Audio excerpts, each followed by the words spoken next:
So I get the question a lot. How can I start my healing journey? How do I know what to focus on and what I need to do? And so I want to share some tips with you because your body is always communicating with you. It's always telling you what it needs, what to focus on. And so we're going to talk about that today. So if you've never seen me before, hi, my name is Ashley Smorowski and I'm a spiritual medium psychic. Click the follow button if you're new and know that I will never reach out to you, but the fake pages pretending to be me will. So do not fall for the spammers, okay? Only go to the link in my bio or straight to ashleyspiritualmedium.com. So I made some notes because I didn't want to forget anything. But your body is always communicating with you. And there's some ways that you can tell what your body's trying to say by what you do subconsciously. So today we're only going to talk about like where you put your hand on your face when you're resting, when you're thinking, when you're feeling stressed, and where the placement of your hand tends to go is a way that you can kind of figure out what it is that your body needs. So the first thing is, do you find yourself sitting like this a lot, like resting near your eye, doing something near your eye? If you do, then that is your body's way of saying maybe we need to see something from a different perspective, to gain some clarity around something, but also to show compassion, whether that's toward yourself, someone else, a situation, whatever it is. If you find if you find yourself resting like this a lot, right under your nose, that is a telltale sign that we need to work on self empowerment, really feeling a little bit more confident in who you are and showing up for yourself in a different way.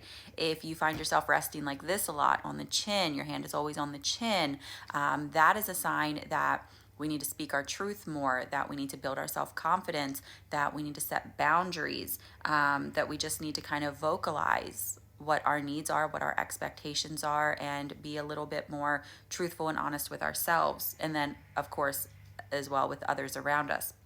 If you find yourself around the eyebrow a lot, you're always resting up near the eyebrow, touching the eyebrow, that is a sign of there's emotional healing. So if that's the case, then ask yourself, is there any emotion that I tend to really get hung up on a lot? So by paying attention to the emotions around it, that can help you to kind of go backwards and figure out where that stems from. So pay attention to what your triggers are, okay?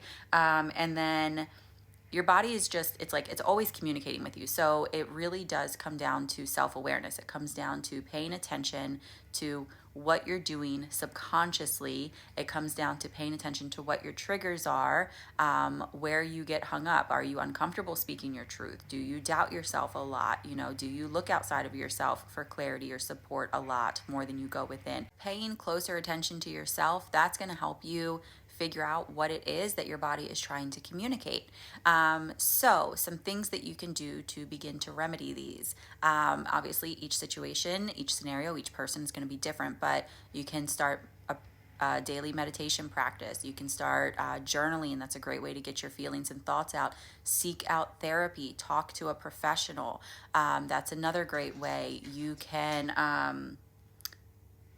start, sorry, my dog was scratching at the door. I lost my train of thought. You can ground yourself, get outside, spend more time in nature, do things that bring you into the present moment.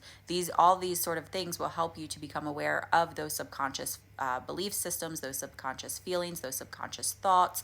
And then you can start to take action in being proactive in healing those things and changing those things.